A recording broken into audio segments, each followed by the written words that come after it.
Nous en profitons également.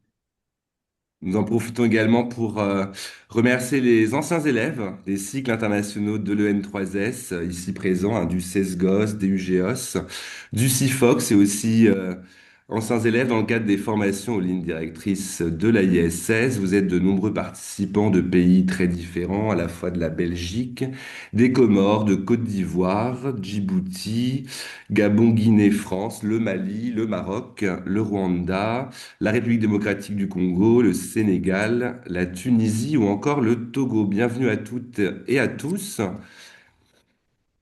Lors de la présentation de l'offre de formation internationale de l'ON3S, vos caméras et vos micros resteront coupés. On va les réactiver individuellement, hein, à la demande pour que vous puissiez poser des questions et pour tout le monde à la fin pour échanger entre anciens élèves et avec l'équipe pédagogique. Les questions pourront être posées dans la conversation où vous pouvez lever votre main dans les icônes de la Zoom. Présentation du programme du webinaire, il sera séquencé en plusieurs temps. Un premier temps de présentation de l'offre Europe, le voyage apprenant en Finlande, organisé les 2 et 4 juin prochains. Un focus également sur la deuxième formation délocalisée qu'organise le N3S avec son partenaire, la Caisse marocaine des retraites. Également une présentation des 3 formations à l'ISS dans le catalogue 2026 que vous propose le N3S, et également des formations courtes. Et également donnera l'occasion, comme dernier temps de ce programme, un zoom sur des publications de l'école qui pourraient vous intéresser, avant que nous ouvrions un temps d'échange avec vos questions et vos réponses. Mais avant de commencer, je laisse l'équipe de la direction des relations internationales se présenter. Je me présente rapidement, Arnaud Emerio, directeur des relations internationales. Julie Calmal, adjointe à la direction des relations internationales. Natalia, Bonjour, pardon. Mancha Blanc, bonjour, chef de projet à Direction Relations Internationales. Bonjour, je suis Obaïda Elana et je suis chef de projet à la direction des relations internationales. Bonjour, je suis Aline Menissol, chef de projet aux relations internationales.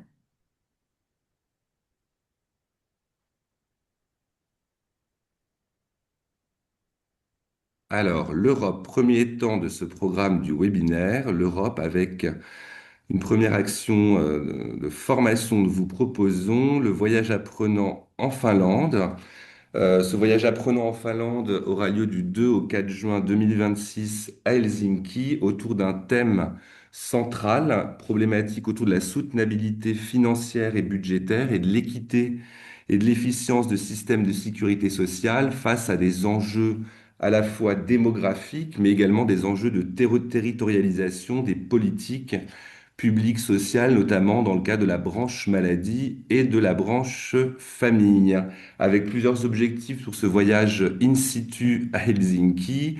Mieux connaître et appréhender un système étranger de protection sociale et son fonctionnement, pouvoir bénéficier de visites sur site de différents établissements de sécurité sociale, de différentes branches, rencontrer des interlocuteurs clés, experts institutionnels, de l'administration, parlementaire ou des professionnels de la protection sociale en général, et mieux comprendre le temps des réformes structurelles et les méthodes ou recettes de construction des politiques publiques de protection sociale, avec des enjeux assez forts en termes de coordination sur les échelons territoriaux et des différents niveaux de gouvernance, locale et territoriale, le rôle clé de l'État, de la sécurité sociale des régions et municipalités, et également toute une dimension benchmark.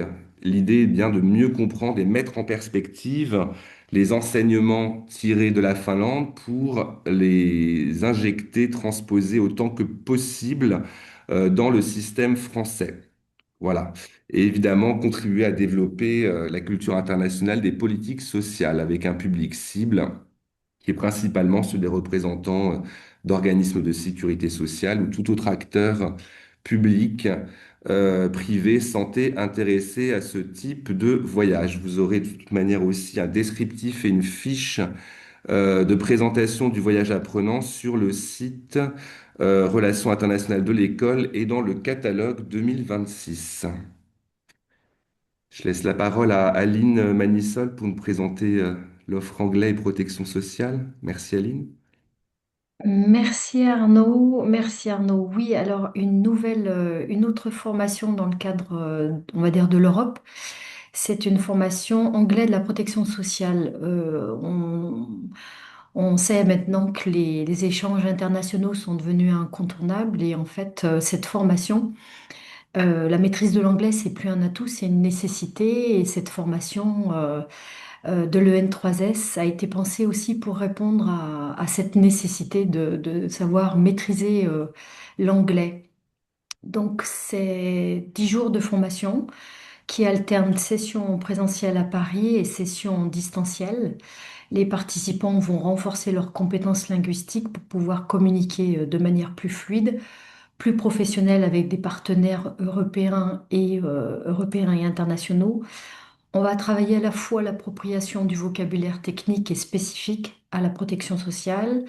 On va aussi travailler l'aisance orale en réunion, en webinaire, la prise de parole, comment être à l'aise lors de la présentation d'un support, par exemple. On va également travailler l'amélioration de la qualité rédactionnelle en anglais professionnel, savoir rédiger un compte-rendu en anglais, une note de synthèse. Voilà. Ce sont les principaux objectifs de cette formation. On va constituer par contre des groupes de niveaux pour pouvoir garantir une progression adaptée à chacun et une cohérence pédagogique. Donc des niveaux, le premier niveau, niveau 1, niveau de base, et un deuxième niveau, niveau intermédiaire et avancé. C'est une formation qu'on a voulu concrète et utile pour tous les cadres et managers qui sont amenés à représenter leur organisme lors de réunions ou d'interventions dans un contexte international. On note également que ce dispositif, il est déclinable, on le propose en format intra. Donc n'hésitez pas à revenir vers nous si vous avez des besoins spécifiques à votre organisation. Et dans la continuité des sessions, un voyage de 2 jours en immersion dans les institutions anglaises de sécurité sociale sera proposé mi-septembre. Voilà, pour mettre en pratique ce qui aura été vu lors des sessions en inter. Voilà, dans les grandes lignes. Merci Aline, merci beaucoup. Alors, on est ravi de présenter la deuxième formation délocalisée de l'EN3S avec la Caisse marocaine des retraites, avec lequel l'EN3S a un partenariat formel depuis de très nombreuses années. Et là, on est ravi je vais laisser la parole à Monsieur Nabil Chiadmi pour la Caisse marocaine des retraites et pour qu'il nous présente cette future formation délocalisée à Rabat. Merci beaucoup, Monsieur Chiadmi. Merci Arnaud. Bonjour à toutes et à tous. Aujourd'hui, je vais vous présenter le parcours de la formation de la maîtrise des risques à la cyber-résilience, assurer la continuité d'activité des organismes de protection sociale. L'objectif de cette formation est de vous donner une vision claire des enjeux, mais aussi des outils concrets pour renforcer la résilience de votre organisation. Nous commencerons par poser le cadre. Dans ce module, nous aborderons les grands enjeux liés au risque organisationnel, le lien entre cybersécurité et continuité d'activité, les impacts possibles d'un incident majeur. À noter que pour les organismes de sécurité sociale, la maîtrise des risques n'est plus une option technique, mais un enjeu de souveraineté. Il s'agit de comprendre que la cybersécurité est directement liée à notre mission de service public. Si le système s'arrête, c'est l'accès aux droits des citoyens qui est menacé. L'objectif étant de partager une compréhension commune des risques et de leur importance stratégique. Donc, une fois le cadre posé, nous passerons à l'identification concrète des risques critiques. Dans cette partie, nous travaillerons sur la cartographie des risques. Nous allons parler des référentiels ISO 31000, 27005, etc. L'identification des risques critiques, le rôle central des systèmes d'information, les scénarios cyber majeurs comme les ransomware, par exemple, prenons un exemple concret, une indisponibilité prolongée du PCI suite à un ransomware, ce n'est pas seulement le système d'information qui s'arrête, c'est la capacité même de l'organisme à verser ses prestations. L'objectif est de savoir prioriser et évaluer les impacts sur la continuité d'activité. Et donc, après avoir identifié les risques, nous verrons ensuite comment organiser la réponse à travers les PCA-PRA. Ce module portera sur les principes du PCA et PRA, plan de continuité d'activité et plan de reprise d'activité. Nous allons parler de la gestion des modes dégradés, les étapes clés d'un retour à la normale, l'organisation des responsabilités. Vous allez repartir avec une compréhension claire des mécanismes de continuité. Mais au-delà de la réaction, nous verrons également comment agir en prévention. Nous aborderons les mesures techniques de protection, les bonnes pratiques organisationnelles, le rôle de la sensibilisation des équipes IT et métiers. L'objectif étant de réduire l'exposition au risque en amont. Cependant, même avec une prévention, il est indispensable d'être prêt à gérer une crise.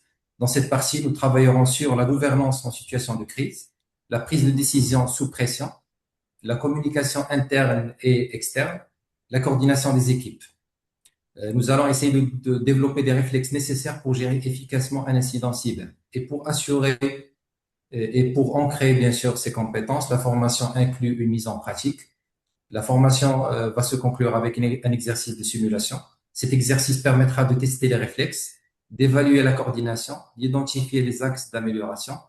Il s'agit d'une mise en situation immersive pour transformer les apports théoriques en compétences opérationnelles. Bien sûr, à travers cet exercice, c'est un exercice opérationnel et décisionnel qui va un petit peu mettre en pratique tout ce qu'on va voir pendant cette formation.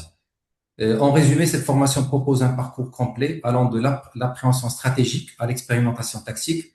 En renforçant vos compétences, nous assurons ensemble que, quelle que soit la menace, la continuité des services publics reste inébranlable. Je vous remercie de votre attention. Merci beaucoup, Monsieur Chanmy, et notez bien les dates du 12 au 15 octobre et s'inscrire le plus en amont possible, comme d'ailleurs toutes les formations qu'on va vous présenter ensuite. Merci. Alors, formation aux lignes directrices de la l'ISS, comme vous devez le savoir, l'EN3S est centre de formation agréé pour l'espace francophone de la l'ISS depuis plus de 10 ans. Les formations aux lignes directrices de la l'ISS sont diplômantes.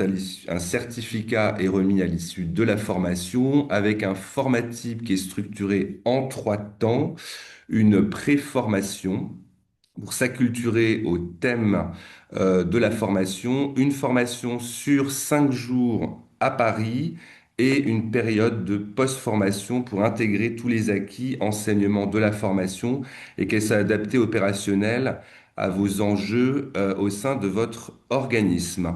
Ces formations, ligne directrice ISS à Paris, sont animées par des experts formateurs et bénéficie de témoignages d'acteurs clés francophones les plus divers possibles et associe également des modalités pédagogiques à la fois de présentation institutionnelle mais également de travaux pédagogiques en atelier qui vont égrener toutes ces semaines de formation. Vous avez en visuel les lignes directrices de l'ISS présentées. Voilà les belles photos des dernières formations à ISS qui ont eu lieu à Paris, dans les locaux à Paris, rue Boussingault, salle Simone Veil. Merci beaucoup. On va voilà, merci beaucoup. Présenter les 3 formations pour le deuxième semestre 2026. Et là, je laisse la parole à Catalina pour la formation Erreur, Évasion, Fraude. Merci Arnaud. Donc effectivement, la toute première formation qui aura lieu au deuxième semestre sur les lignes directrices, donc c'est celle qui concerne l'erreur, l'évasion et la fraude dans les systèmes de sécurité sociale. C'est une formation qu'on a déjà proposée par le passé à plusieurs reprises, donc d'abord dans un format distanciel, mais qui après a pu avoir lieu en présentiel. Elle est coordonnée et animée par 2 experts du domaine, donc que vous voyez à l'écran, donc Thomas Desmoulins, qui est directeur de la prévention, contrôle et lutte contre la fraude à la Caisse nationale d'allocation familiale, et François Yebel, ancien directeur d'URSSAF et qui est expert et également rédacteur des lignes directrices sur la fraude. Donc tous les deux en lien avec les lignes directrices qui ont été révisées l'année dernière et donc le contenu fera bien évidemment l'objet d'une mise à jour. Et donc, elle aura lieu du 16 au 20 novembre dans les locaux parisiens l'N316, comme indiqué par Arnaud. Et elle présentera de manière large les outils, les méthodes, les différents moyens de communication pour prévenir, détecter et lutter contre la fraude. Donc, comme indiqué également par Arnaud, le contenu sera enrichi par des témoignages et par des cas pratiques pour partager les expériences et les cas concrets des différents organismes participants. Et bien évidemment, il y aura un moment de partage avec soit des équipes spécialisées dans la fraude, soit par une visite technique, comme indiqué précédemment, les contenus en cours de mise à jour. Donc, c'est une formation que tu as rencontré beaucoup de succès. Donc, comme vous voyez, vous avez quelques témoignages qui après vous pourrez regarder tranquillement parce qu'on va vous envoyer bien évidemment les supports de présentation. Et donc, avec des retours toujours très satisfaisants. Et donc, pour revenir au contenu, donc, bien évidemment, bien distinguer ce qui concerne l'erreur, ce qui est l'évasion, ce qui est la fraude. Après, tous les acteurs qui font part de ce domaine d'intervention, les facteurs indispensables, donc notamment on pense à l'immatriculation, les rôles des systèmes d'information, donc on parle de plus en plus de l'IA, on parle aussi des big data, comment la donnée peut nous servir pour prévenir, pour détecter la fraude, mais aussi pour éviter des recours. Les différentes phases de l'amélioration continue parce qu'évidemment la fraude évolue et aussi les systèmes de prévention et de détection. La coordination qui est importante parce que la fraude, ça se prévient pas tout seul. Il faut être en partenariat avec les différents acteurs engagés pour faciliter la lutte contre la fraude et évidemment la promotion et le bon usage des systèmes de sécurité sociale parce que c'est aussi en promouvant les droits et les engagements de chaque assuré qu'on peut davantage améliorer cette lutte contre la fraude. Donc c'est un peu en grande ligne les points clés de la formation. Donc après, on pourra revenir en fin de session si vous avez des questions plus spécifiques. Merci Catalina. Seconde formation, je vais laisser la parole à Patrick Marx, qui est conseiller international à l'EM3S. C'est la toute première formation aux lignes directrices de l'ISS sur les soins de longue durée. Merci Arnaud, bonjour à toutes et à tous. Vous m'entendez? Oui, c'est bon? Ça Oui. marche? Parfait.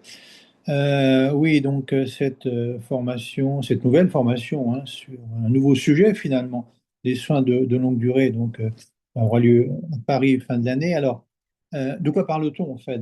Les soins de longue durée, c'est une notion très très large, hein, une notion qu'on appelle polysémique parce qu'elle croise finalement à la fois les politiques de santé, en l'occurrence la couverture sanitaire universelle, mais elle croise aussi les politiques de retraite, les politiques d'action sociale. C'est en fait la prise en compte à la fois du vieillissement de la population, mais aussi aujourd'hui de l'émergence des pathologies chroniques, parce qu'aujourd'hui, on sait, et c'est valable pour tous les pays, qu'un certain nombre, je dirais, de situations pourraient être évitées, ou en tout cas ralenties, où les coûts pourraient être évités si on mettait en place une politique de soins de longue durée efficace, et puis euh, relativement, en anticipant relativement les problématiques. C'est pour ça que d'ailleurs, avec la ISS, nous avons publié 43 nouvelles lignes directrices pour faire écho à cette problématique, justement. 43 nouvelles lignes directrices qui feront l'objet de cette formation. Alors, une formation qui est à la fois nouvelle, je dirais, dans son contenu,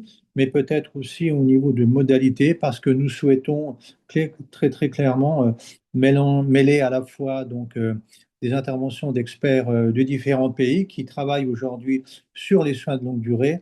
Nous souhaitons aussi vous proposer, pour celles et ceux qui feront le choix de s'inscrire à cette formation, d'un certain nombre in situ de visites, de centres, de mobilisation d'outils pour à la fois vous démontrer et vous donner les moyens justement dans vos différents pays de pouvoir à la fois comprendre finalement les enjeux, mais aussi de vous donner un certain nombre d'outils pratiques pour finalement définir cette politique, votre politique de soins de longue durée, ce qui est à la fois une politique très pratique qui est tournée autour finalement comment mettre en place un projet d'éducation thérapeutique du patient pour justement limiter les conséquences de certaines pathologies chroniques, comment mettre en place aussi au travers des soins primaires un atelier de repérage de la fragilité de la personne âgée, comment pouvoir aussi utiliser les nouveaux techniques, nouveaux outils aujourd'hui technologiques, digitaux qui sont à notre disposition pour mettre en place un système de télésurveillance pour les personnes âgées à domicile. Donc un certain nombre d'approches concrètes, pratiques, pour vous outiller finalement et pour vous donner une boîte à outils qui vous permettra donc de développer et de rendre plus efficient cette politique de soins de longue durée. Donc une formation qui vous ouvrira aussi un certain nombre de perspectives. Moi, j'ai toujours tendance à dire que finalement, les soins de longue durée, c'est à la fois finalement le prémisse, l'amont de la mise en œuvre d'une politique euh, de santé universelle, mais c'est aussi en aval avec la prévention tertiaire, l'éducation thérapeutique, la façon aussi, une des manières d'en assurer la soutenabilité sur le long terme en limitant un certain nombre d'aggravations de la pathologie. Donc on voit que c'est un continuum finalement, et c'est tous ces éléments que nous essayerons bien ensemble de travailler et d'échanger pour vous apporter des éléments indispensables à la mise en place d'une telle politique ou à sa dispensation. Voilà les quelques éléments que je voulais apporter à votre connaissance, mais bien sûr, nous aurons l'occasion de répondre à des questions plus précises dans un second temps. Merci. Merci Patrick. Et puis, troisième formation qui est également nouvelle, aux lignes directrices de la l'ISS sur la communication. Là, je vais laisser la parole à Aline. Merci Arnaud, merci Patrick aussi pour cette présentation dans la continuité des nouveautés des formations ISS ligne directrice. Le N3S propose cette année une formation sur les lignes directrices de la communication des administrations de sécurité sociale. Donc cette formation aura lieu dans les locaux parisiens de l'EN3S du 30 novembre au 4 décembre prochain, à l'ère où la digitalisation et les attentes citoyennes transforment profondément la manière de communiquer. C'est une formation qui vise à offrir un cadre de référence international pour professionnaliser la communication institutionnelle. Donc les participants apprendront à structurer une stratégie de communication professionnelle, à rendre des messages clairs, accessibles et compréhensibles pour le public, savoir maîtriser aussi la communication multicanale, que ce soit une communication via les outils du numérique, le téléphone, l'accueil, le courrier, les chatbots, etc., tous les outils de communication existants. Comment gérer aussi les activités spécialisées comme la relation média, la veille stratégique ou comment on peut évaluer des actions de communication. Mais c'est surtout, in fine, une formation qui a vocation à apprendre à avoir une communication maîtrisée et pouvoir ainsi renforcer toute la confiance entre l'institution et les citoyens. Donc 27 lignes directrices à travailler et à apprendre. Parmi les intervenants des experts de haut niveau, je peux d'ores et déjà citer Monsieur Pascal Martin, qui a participé à la rédaction de ces lignes directrices et qui a travaillé de nombreuses années en tant que directeur de la communication à la Caisse nationale d'assurance vieillesse. Euh, à l'instar des autres formations à ISS, on va reposer sur une pédagogie active avec des cas pratiques, des mises en situation, de la co-construction, du partage d'expériences. On va aussi visiter un organisme en lien avec la thématique de la communication. Bref, voilà, c'est une nouveauté, une nouvelle thématique, mais on se rend compte de l'importance que cette thématique a à l'heure actuelle. Voilà. Si d'autres questions, n'hésitez pas. Merci Aline. Alors, Je- vous retrouverez toutes ces formations sur notre site internet, sur la page, dans la rubrique internationale formation.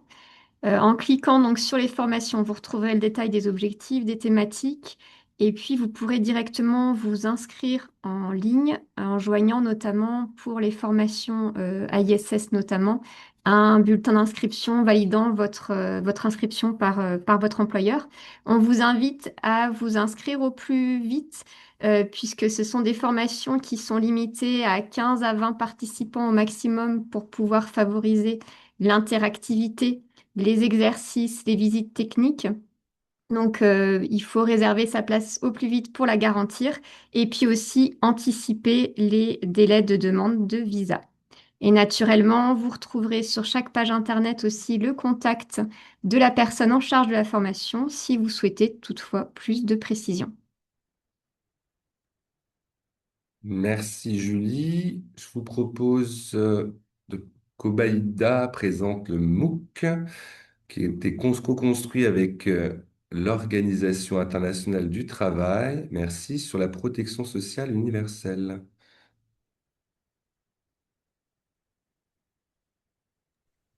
Bonjour à toutes et à tous. Merci Arnaud. Je vais vous présenter ce MOOC intitulé La protection sociale universelle, une réalité pour tous, développé en partenariat avec l'Organisation internationale du travail, l'OIT. Donc, c'est une formation en ligne composée de 17 chapitres répartis en 4 modules. Elle couvre une variété de sujets sur la protection sociale universelle et l'état de la couverture sociale dans le monde. Elle aborde notamment les processus de mise en place de systèmes de protection sociale tout au long du cycle de vie, leur financement, la bonne gouvernance et la coordination des systèmes de protection sociale, entre autres. Donc, tout au long du cours, des ressources variées sont mises à disposition, donc des vidéos, des textes, mais aussi voilà, des lectures, des vidéos, des quiz et une bibliographie pour aller plus loin, pour approfondir les connaissances. La formation est gratuite, elle est accessible 24 heures sur 24 sur la plateforme digitale de l'A13S. C'est une formation de 10 heures, puisqu'elle est accessible 24 heures sur 24, ce qui vous permet de la suivre à votre propre rythme. Donc, n'hésitez pas à accéder à notre site internet ou scanner le QR code pour plus d'informations. Merci. Merci Obaïda. Alors évidemment, après toute cette offre de formation, sachez que l'école organise aussi régulièrement des formations sur mesure à la demande des institutions de sécurité sociale ou des ministères. Donc sur des thématiques très variées, vous voyez quelques exemples de thèmes comme l'extension de la couverture sociale ou santé, les systèmes d'information, la formation de formateurs, la gestion des ressources humaines, mais évidemment, toutes les thématiques de formation d'un organisme de sécurité sociale sont possibles. Et puis, on peut s'adapter en fonction de vos objectifs et de vos contraintes pour pouvoir proposer un format qui vous convienne, que cela soit une formation en France, dans votre institution ou à distance ou un mix des deux. On organise aussi des missions d'études qui mixent visite technique et intervention de professionnels en formation pour pouvoir proposer un programme qui s'adapte le plus possible à vos objectifs. Donc n'hésitez pas à nous contacter. On peut organiser des échanges pour pouvoir mieux affiner ensemble le cahier des charges et les possibles solutions de formation que nous pouvons vous proposer. Merci Julie.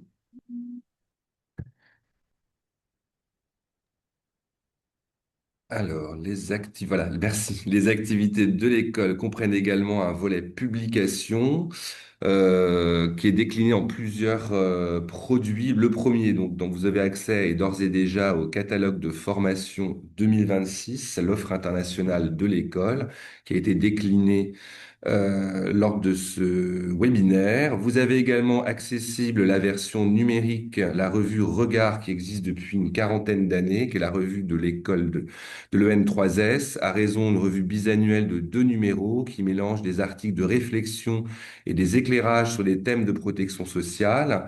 Les derniers numéros 2024 sur les inégalités sociales et pauvreté en comparaison internationale, à titre d'exemple, avec des interventions, des rédactions de plusieurs organisations internationales, dont l'OIT qu'on a cité, mais également le Fonds monétaire international et des témoignages écrits pays de toutes zones géographiques dans le monde. Et vous avez ces numéros accessibles sur le site de l'EN3S, les 2 futurs numéros sur la gestion de la dette sociale et les relations usagers.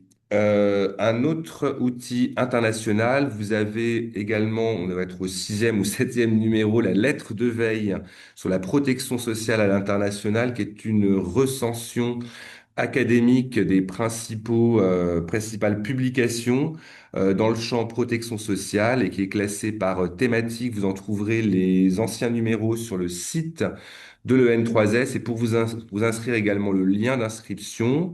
Et enfin, une newsletter Relations internationales à raison de 2 numéros par an qui recense l'actualité dans le réseau, l'offre de formation, un certain nombre d'interviews d'acteurs clés de parties prenantes et des liens vers les publications et l'agenda de formation.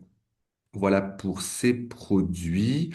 Et toute cette information, vous la retrouvez également, donc je l'ai dit, sur le site internet et notamment la bibliothèque documentaire en ligne dite Univers Sécu, qui a été refondue il y a à peu près un an, qui est une bibliothèque de veille documentaire qui recense tout un ensemble de publications EN3S et bien évidemment académiques et de partenaires académiques et de réseaux de veille, qui est assez complète.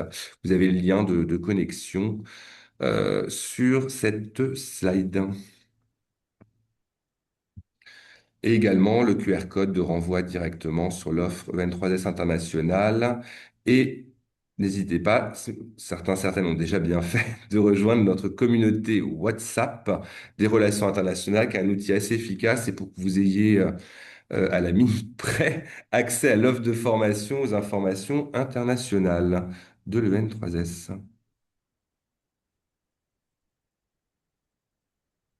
Peut-être Catalina, on va passer à une démonstration sur le site internet pour bien savoir manier, utiliser les informations sur le site. Merci Catalina.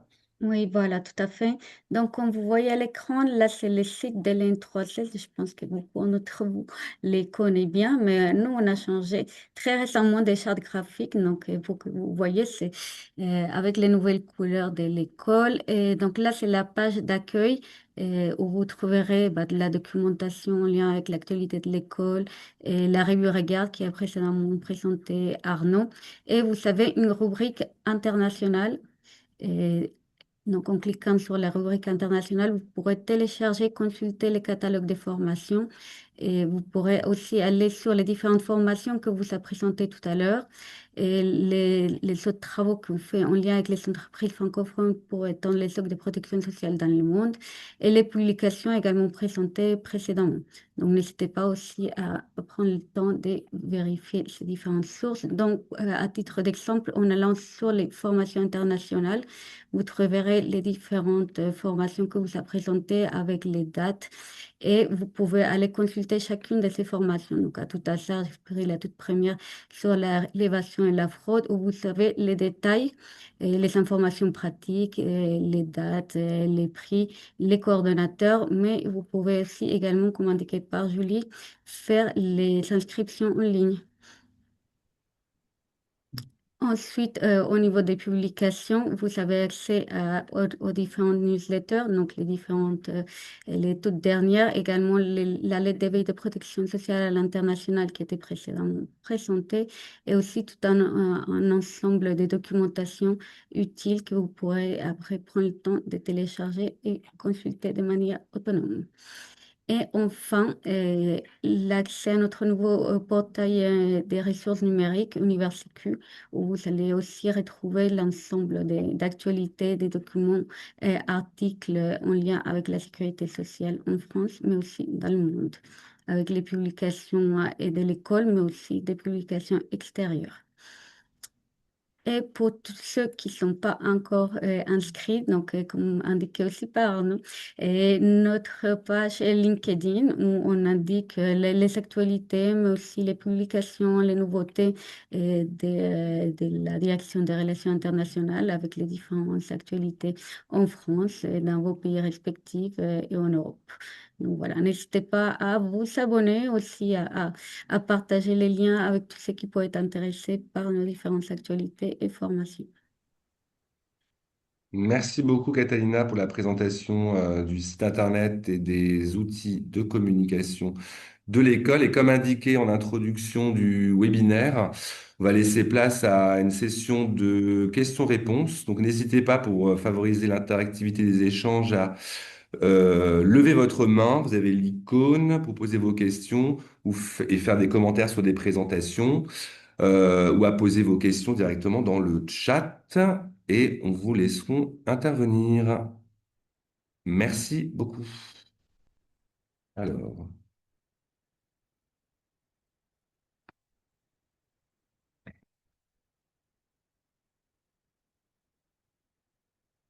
je ne vois pas de main levée, il faut toujours se jeter. Quel est le premier ou la première qui se jette à l'eau pour la première question? Ou sinon, vous êtes trop timide, parle via le chat. N'hésitez pas.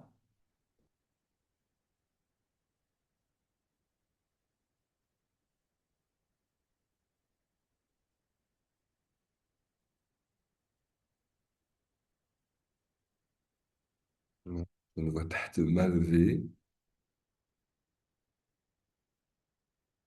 Peut-être que vous êtes en train de vous inscrire, si vous ne l'avez pas déjà fait, sur le compte LinkedIn Relations internationales. Vous avez vu, il y a 1014 abonnés.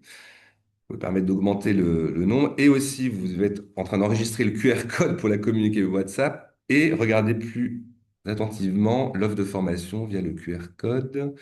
Une 3S internationale. De toute manière, vous recevrez le catalogue, le support de présentation à l'issue du webinaire.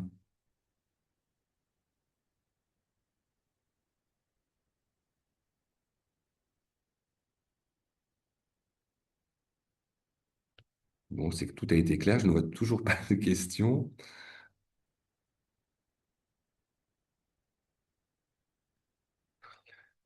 Bon, je rappelle juste en conclusion, comme cela a été dit, inscrivez-vous le plus rapidement possible à toutes les formations. Catalina puis Julie ont présenté, vous pouvez vous inscrire en ligne via le formulaire d'inscription. Ah, je vois qu'il y a une main levée.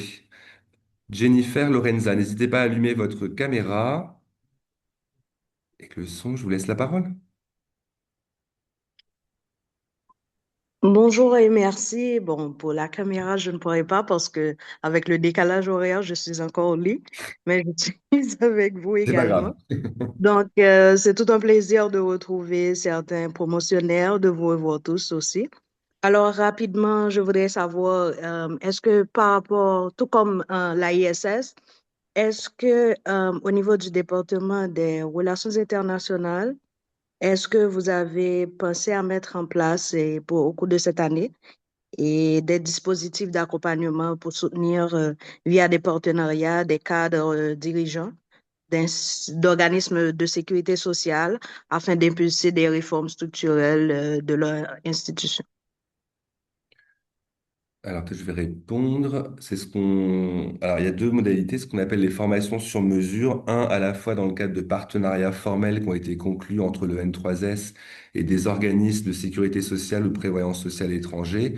Nous avons un partenariat avec un plan de travail dans lequel peut être établi, moyennant un délai de prévenance suffisamment anticipé, de 3 à 6 mois, un plan de formation sur une thématique clé qui permet de prolonger, entre autres, de prolonger, poursuivre d'autres formations précédentes et des formations en ligne directrice à ISS. Le deuxième cas, quand il n'y a pas de partenariat formel conclu entre le N3S et un organisme de sécurité sociale étranger, et comme c'est le cas au fil de l'eau, là, il y a un échange en direct avec la direction générale ou les représentants de la direction générale pour évaluer la possibilité d'une formation sur mesure pour un organisme, moyennant encore un délai de prévenance, un public cible et des thèmes de formation qui sont suffisamment anticipés et qui peuvent aller par le biais de missions visites d'études en France sur une thématique resserrée ou une session de formation en ligne, hybride ou en France.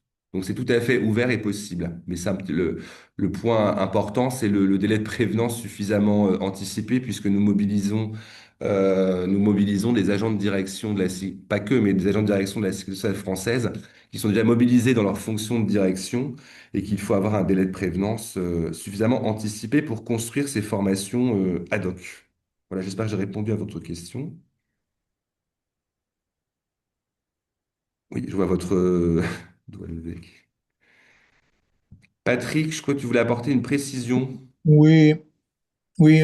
Alors, une précision par rapport au sujet en particulier des soins de longue durée, parce que finalement, la présentation que j'ai faite, certains pourraient se dire, certains ou certaines pourraient se dire, mais finalement, mon pays, mon institution est engagée dans la mise en place de la couverture sanitaire universelle, donc achevons déjà cette révolution, je veux dire, avant de nous intéresser aux soins de longue durée.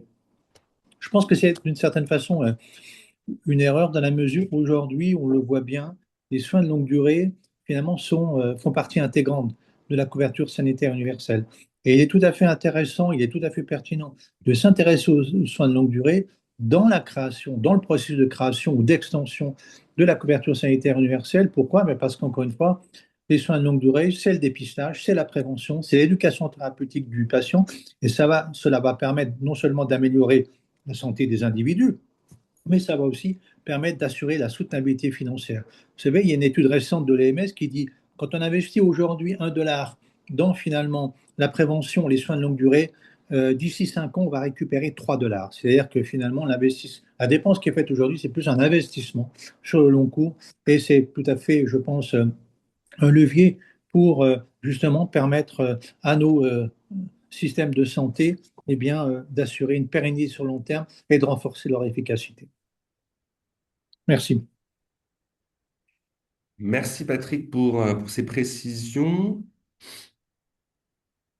Bon, je ne vois pas d'autres mains levées, c'est que tout est clair et de toute manière, vous avez maintenant accès à toute l'information que vous allez recevoir, comme je l'ai précisé, le catalogue et le support de formation avec tout le lien de renvoi vers ces formations.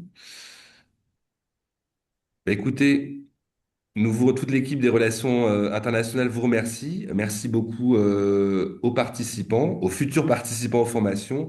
Merci beaucoup également aux intervenants, que ce soit donc Patrick Mars pour la formation en soins de longue durée, ou encore Monsieur Nabil Chadmi pour la Caisse marocaine des retraites. On est ravis à nouveau de relancer une deuxième formation délocalisée à Rabat sur la maîtrise des risques et la cyber-résilience.